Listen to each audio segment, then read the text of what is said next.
एक बार फिर अर्शी बनी झनक की जिंदगी की मुसीबत। अर्शी ने फिर किया झनक के साथ गलत। जी हाँ, स्टार प्लस का one of the most popular show झनक के अपकमिंग एपिसोड में आप सभी को हाई वोल्टेज ड्रामा देखने को मिलने वाला है। जी हाँ, आप सभी को बता दे तो जहाँ झनक अपनी पहचान बदलकर अपनी बनकर रह रही होती है, वहाँ होती है अनिरुद्ध और अर्शी की एंट्री। अनिरुद्ध और अर्शी विहान के घर पहुंचे होते हैं शादी में। जी हाँ, जहाँ पर जनक को देखकर अर्शी वहां से तुरंत चीखते हुए चली जाती है।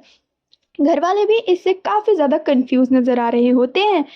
जब जनक को वो देखती है और चली जाती है, तो जब उसे सारी सच्चाई अनिरुद्ध और विहान बताते हैं, तो वहां पर अर्शी फिर वापस आती है और आने के बाद वो झनक का भांडा फोड़ देती है सबके सामने और बता देती है विहान और झनक की तो शादी हुई ही नहीं है और ये बच्चा पता नहीं किसका है। जहाँ पर विहान अब मजबूर हो जाते हैं घर वालों को सच्चाई बताने के लिए। विहान सभी घर वालों को पूरी सच्चाई भी बताते हैं उसके और अवनी के बारे में, और झनक के बारे में भी सभी घर वालों को बताते हैं। कहते नजर आते हैं कि भले ही झनक मेरे साथ मेरे घर में मेरे कमरे में रह रही होती है, लेकिन कभी हम दोनों एक कमरे में साथ नहीं रहे। मैं हमेशा से ही अलग सोता था और वो हमेशा से ही मेरे बेटे को लेकर अलग कमरे में सोती थी, और वो कभी ना कभी तो यहाँ से चली ही जाती, लेकिन उसे मेरे बच्चे से इतनी ज़्यादा अटैचमेंट हो गई थी कि वो जा नहीं पा रही थी। वहीं अनिरुद्ध कहते नजर आते हैं कि तुमने मुझसे क्यों झूठ बोला विहान, तुम मुझे तो बता सकते थे कि तुम्हारी शादी नहीं हुई है।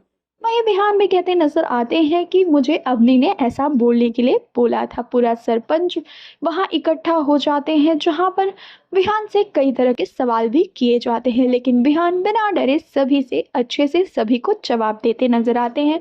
घर वालों को भी सारे सवालों के जवाब देते हैं, लेकिन यहाँ पर जनक की फिर से अर्शी ने इंसल्ट कर दी है सभी के आगे। अब घर वाले भी जनक को दूसरी नज़रों से देख रहे होते हैं, लेकिन विहान के सब कुछ बताने के बाद चीज़ें यहाँ पर ख़त्म हो जाती हैं। वहीं जब अर्शी अनिरुद्ध को लेकर घर आती है, तो अनिरुद्ध से कहती है कि तुम जनक से मिल रहे थे और तुम्हें पता था वो जनक है, तो भी तुम वहाँ क्यों रुके और उसकी सच्चाई क्यों नहीं बताई।